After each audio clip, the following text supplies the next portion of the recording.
The Nightingale. Many years ago, there was an emperor in China who lived in a splendid palace.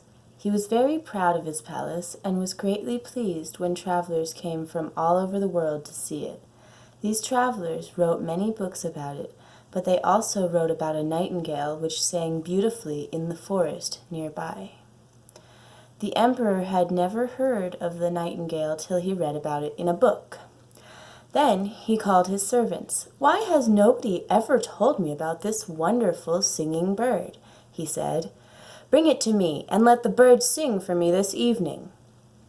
But his men had never seen the bird, and no one in the court knew anything about it. At last, in the kitchen, they came upon a poor little girl, one of the lowest of the cooks, who said, "Oh dear me, yes, I know the nightingale well. Oh, how she sings! The poor fishermen know her well, and every night when I am going through the forest to my mother's home, it sings for me very sweetly." Gladly the girl offered to take the king's servants to the forest, and hardly had they entered the woods when the nightingale began to sing.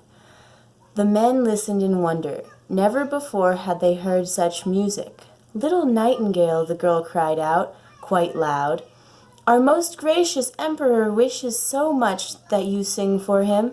"With the greatest pleasure," answered the nightingale. So saying, the bird flew in front of them, and they all went back to the palace. The whole court was present, and even the little kitchen maid was permitted to stand by the emperor's chair.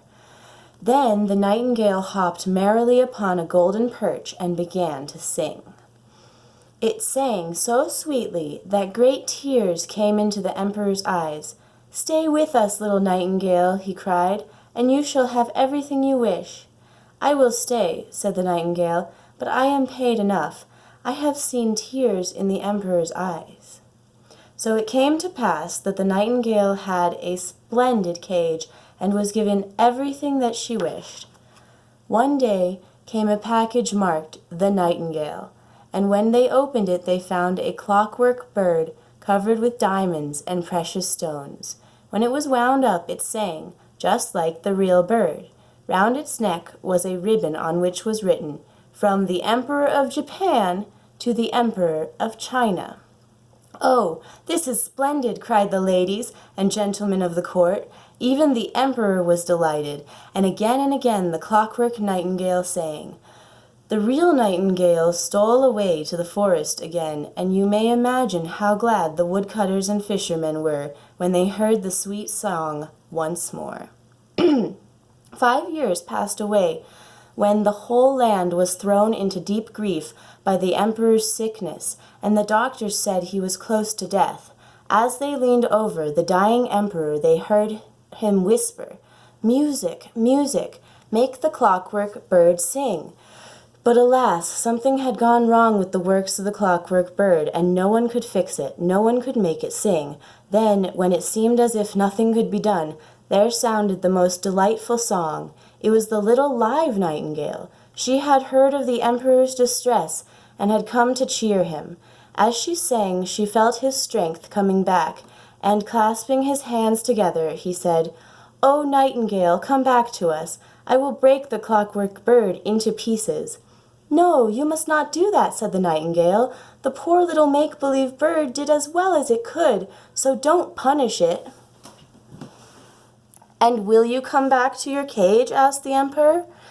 "No," said the nightingale. "I must share my song with the poor woodcutters and the fishermen, but I will come every night and sing you one song, and you will grow strong and well. Now go to sleep and wake refreshed." The emperor fell into a deep sleep, so that his attendants thought he had indeed passed away. But in the morning he opened his eyes, and looking around at the sorrowful people, he said, "Good morning." And then what a great rejoicing there was in the land, for the emperor was well and strong again, and every night the windows of the palace were thrown open wide to hear the lovely song of the nightingale. The end. Thank you.